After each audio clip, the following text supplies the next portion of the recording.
मनीष कश्यप एक बिहार के गौरव बानी, वहाँ के छोट भाई बड़े हमार, तो हम उनके ऑफिस के उद्घाटन कैली और हमार आशीर्वाद बाटे कि उनकर विशेषता बाटे अभी तक समस्या उठावे खातिर। हम चाहता नहीं कि वो अब समस्या निदान करे वाला भी बन जाए। चुनाव आने वाला है, कुछ महीना बाकी है, तो मतलब क्या चुनावी मैदान में दिखेंगे? जी, वो चुनावी मैदान में उतर चुके हैं, खाली स्थान निश्चित होना है, वो भी हो जाएगा। तो भैया यहाँ पे आए, हम लोगों के लिए आए और भैया के हाथों से और सम्राट चौधरी जी के हाथों से उद्घाटन हुआ। नया ऑफिस खोला है, अब नया लोगों को क्या कुछ देखने को मिला? नवादा में जो घटना हुआ है उस पर मैंने आवाज़ उठाया। अगर तेजस्वी की सरकार होती तो उस घटना में जो है आवाज़ उठाया, आज जो है वहाँ पे 3 पुलिस वाले सस्पेंड हुए, उसके जगह पे हम ही जेल में होते कि तुमने सच काहे दिखा दिया। मनीष बाबू को पूरी आज़ादी है, हमको आज़ादी है। हमारे तो अभी देखिएगा, हमारी दिल्ली की अभी जो नई मुख्यमंत्री बनी, कल वो जा कर के क्या कर रही थी, ये नाला कैसे है, ये कैसे बह रहा। लोकतंत्र का पहला तकाजा है कि जो पार्टी का लीडर है वो ज़्यादा बोले। हमेशा समस्याओं को जैसे कि पहले दिखा रहे थे, जहाँ भी कोई समस्या होगा, जहाँ भी कुछ होगा वहाँ जाके दिखाएंगे। देखिए अभी भी दिखाते हैं, लेकिन अभी हर चीज़ का वीडियो बनाने की जरूरत नहीं पड़ती है। भाग्यशाली हूँ कि मैं भारतीय जनता पार्टी में उस जगह पे हूँ जहाँ पे आपसे आपकी आज़ादी नहीं छीनी जाती है। आपको कहा जाता है कि आप जितना देश के लिए कर सकते हैं, जितना अपने राज्य के लिए कर सकते हैं कि तो जैसे ही बागेश्वर बाबा एक साथ आए, मनोज तिवारी आए, मोहन भागवत, सब लोग अचानक से बिहार में आ रहे हैं, तो वो कह रहे हैं कि बिहार में चुनाव से पहले ये राजनीतिक स्टंट है। भाई ये लोग तो सत्य सनातन का प्रचार करते हैं, तो क्या तेजस्वी बाबू सत्य सनातन को दबाना चाहते हैं? क्यों घबरा रहे हैं?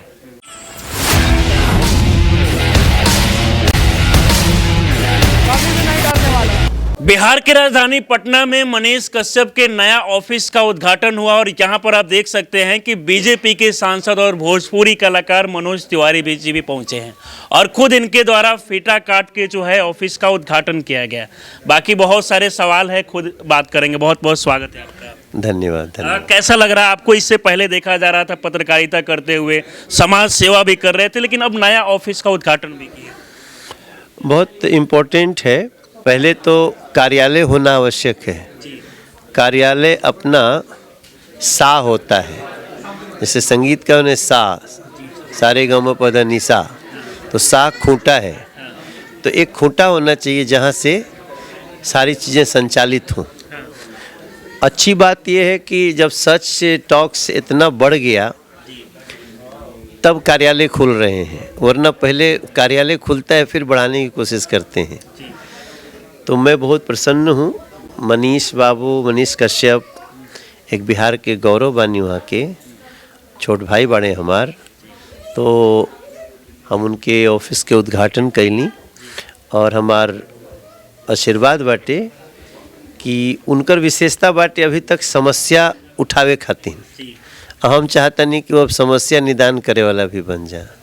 ये कब देखने को मिला? क्या बिहार विधानसभा चुनाव से पहले चुनावी मैदान में उतरेंगे मनीष कश्यप? चुनाव आई तभी उतरी है ना। चुनाव आने वाला है, कुछ महीना बाकी है, तो मतलब क्या चुनावी मैदान में दिखेंगे? जी, वो चुनावी मैदान में उतर चुके हैं, खाली स्थान निश्चित होना है, वो भी हो जाएगा। मतलब इस बार क्लियर है कि विधानसभा चुनाव में टिकट मिलेगा और चुनाव लड़ेंगे मनीष कश्यप? हाँ।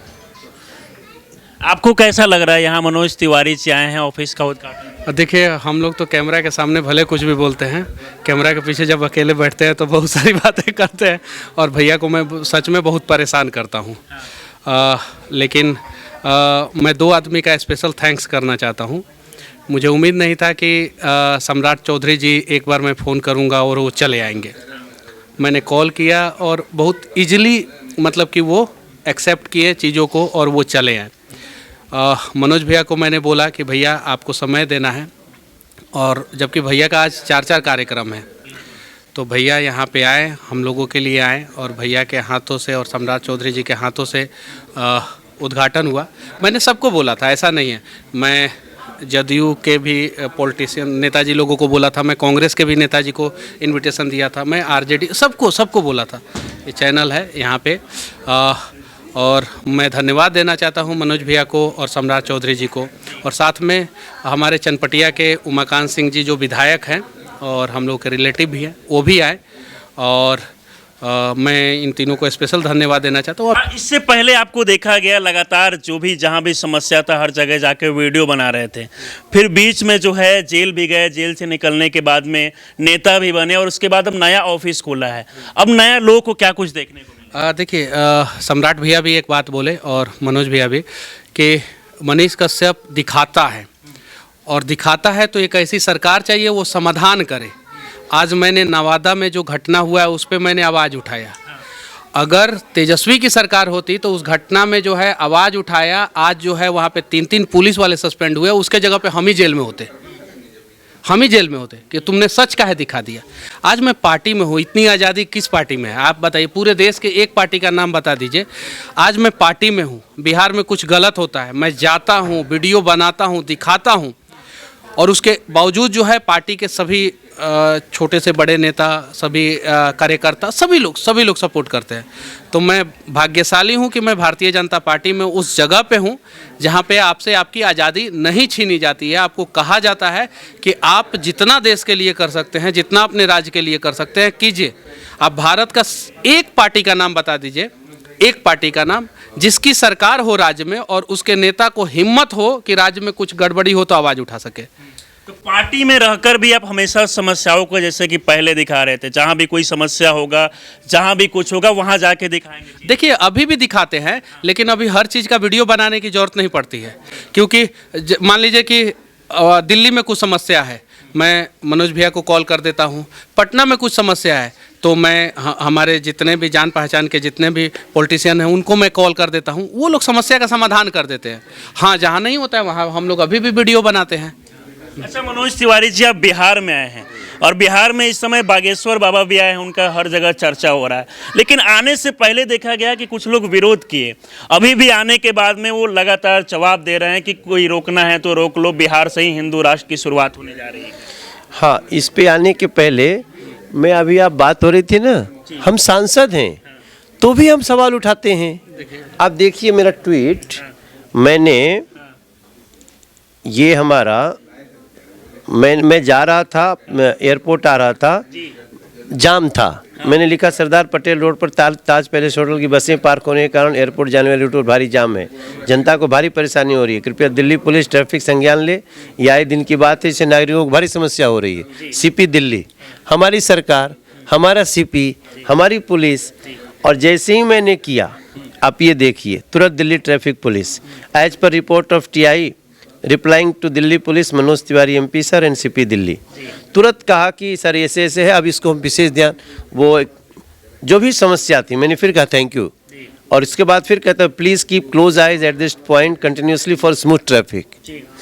तो ये तो लोकतंत्र का पहला तकाजा है कि जो पार्टी का लीडर है वो ज़्यादा बोले। अगर नीयत हमारी ठीक करने की है तो हम तो उनको क्या, हम तो पत्रकारों की बात को लेना चाहते हैं। हम बड़े बड़े जो लोग जो आलोचक हैं उनको हम कहते हैं कि आप थोड़ी आलोचना करो हमारी। अब राहुल गांधी टाइप की आलोचना नहीं, तेजस्वी टाइप की आलोचना नहीं कि वो मतलब वो एक निगेटिव आलोचना, मैंने वो अभी मान लीजिए आलोचना करेंगे कि ये देखिए यहाँ क्या हो रहा है, और जो हिंदी नहीं बोलने दे रहा है देश में उसी के साथ खड़े हो जाएंगे। इसी देश में स्टालिन की पार्टी वो हिंदी नहीं बोलने दे रही है और तेजस्वी बाबू उसके साथ समझौते में है। तो ये जो डबल स्टैंडर्ड है इसका हम विरोध करते हैं, और मनीष बाबू को पूरी आज़ादी है, हमको आज़ादी है। हमारे तो अभी देखिएगा, हमारी दिल्ली की अभी जो नई मुख्यमंत्री बनी, कल वो जा कर के क्या कर रही थी, ये नाला कैसे है, ये कैसे बह रहा, अब वही सीएम है और वही क्यों चिल्ला रही हैं।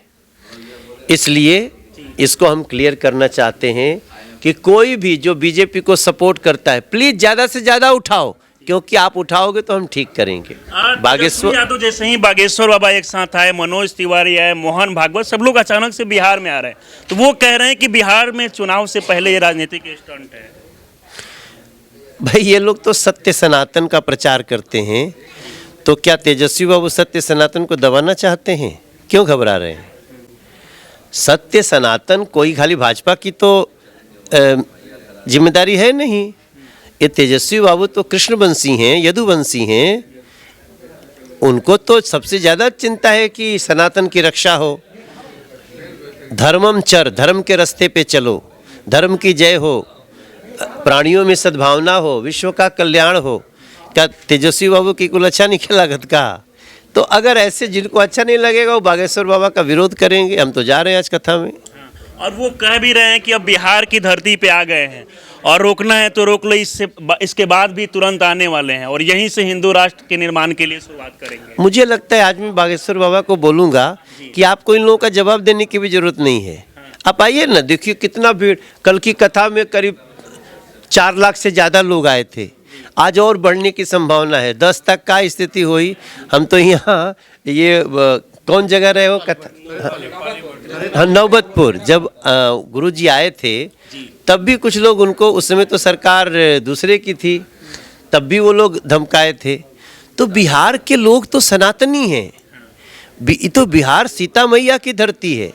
यहाँ तो हर आदमी सत्य सनातन धर्म का रास्ता, हम अधर्म के रास्ते पे चलने वालों को पसंद नहीं करते हैं। तो बाबा को इन लोगों की जवाब भी नहीं देना चाहिए। आज मैं उनको प्रार्थना करूँगा, ओकरा खातिर मनीष कश्यप बड़ा ना। आप कुछ कहना चाहिएगा जिस तरीके से विरोध का सामना कर? देखिए, सनातन का कभी भी भला तेजस्वी यादव नहीं चाहेंगे। वो चाहते हैं कि चारा घोटाला वाले का भला हो। तेजस्वी यादव चाहते हैं कि नौवा फेल का भला हो। तेजस्वी यादव चाहते हैं कि अलकतरा घोटाला वाले का फ़ायदा हो, अपहरण करने वाले का फ़ायदा हो, बालू माफियाओं का फ़ायदा हो। अगर मान लीजिए कि बागेश्वर बाबा आए हैं, किसी दूसरे धर्म के बारे में खिलाफ तो नहीं बोलते हैं। इन लोगों को कुंभ से समस्या था, लेकिन इफ्तार पार्टी से समस्या नहीं होता है। इन लोगों को कुंभ से समस्या है, लेकिन हज यात्रा के लिए पूरे दुनिया से मुस्लिम लोग जाते हैं, उससे समस्या नहीं है। आप एक धर्म का सम्मान करते हैं तो दूसरे धर्म का आप अपमान नहीं कर सकते हैं। सनातन धर्म का ये लोग अपमान करने का प्रयास करते हैं। तेजस्वी यादव की बात करते हैं ना, है हिम्मत तेजस्वी यादव को तो किशनगंज के यादवों का समस्या उठा के दिखाएं, जहाँ पे किशनगंज के यादवों का जिंदगी जो है दयनीय हो चुका है, नर्क जैसा हो चुका है। और किसने किया है नर्क जैसा जिंदगी? आप राघोपुर दियारा में जो है पूरे 5 साल में जो है 5 दिन नहीं गए हैं, और वहाँ के यादवों की स्थिति जो है नितिन गडकरी जी ने सही किया। जो पुल बन रहा है उसमें स्पेशल प्रोविजन करके राघोपुर के लिए एक्सटेंशन दिया गया, और वहाँ पे पुल जो है डाउन हो रहा है। स्पेशल वो 11 किलोमीटर लंबा पुल है, बीच में राघोपुर के लिए एक प्रोविजन दिया गया है कि वहाँ से राघोपुर के लोग जा सकते हैं, आ सकते हैं। तेजस्वी यादव पथ परिवहन मंत्री थे, काहे नहीं बनवा दिए राघोपुर के लिए रास्ता? तो ये लोग सिर्फ और सिर्फ तो छोड़िए, मांगे भी नहीं। अरे भाई तो से बनी तो नहीं तो मांग तो लो, आगे भी मांगा दे जी। जब पथ परिवहन मंत्री थे तो 4 रोड मांगने गए थे तेजस्वी यादव। नितिन गडकरी जी ने 11 रोड दिया और बोला क्या कि होमवर्क करके आइए, आपके बिहार में 11 रोड की ज़रूरत है। आप 4 मांग रहे हैं, यानी वो देने के लिए तैयार है, ये लेने के लिए तैयार नहीं थे जब सरकार में थे। तो ये चीज़ है। तो अभी उन लोगों को लगता है ना मोदी जी का नाम हो जाएगा। हाँ, पहले मोदी फोबिया से तो बाहर निकलें। देखिए, बिहार को अभी बहुत कुछ करने की आवश्यकता है, और बिहार के लोगों से मैं प्रार्थना करूंगा कि आप सब लोग एक तरफ सोच के इस बार प्रचंड सरकार बनाइए। ये 5 साल बिहार के लिए बहुत बड़ा होने वाला है। अंत तक सर चाहेंगे कि आपका एक गाना काफ़ी वायरल हुआ कि हमरा बुझाता बबुआ, थोड़ा सा गुनगुना दीजिए, क्योंकि नया ऑफिस का उद्घाटन हुआ है और आप यहाँ पे आए हुए। नहीं, ओकरा में ए राजा जी ना, हाँ, उसमें सबसे अच्छी लाइन क्या है कि मुनि जी के जैसन बाबू ज्ञानी होई है, राजा जैसन दानी होई है हो। मुनि वही है जो ज्ञानी है, ये मुनि का ही विरोध कर रहे हैं। राजा वो है जो दानी है। ये राजा तो बने थे, लेकिन वो राजा बन के वो जंगल राजा बन गए। तो राजा मतलब दानी, तो राजा जैसन दानी होई है हो, ललनाया खेला भूमंडल राजधानी होई है। बापे जस खंदानी हुई है हो।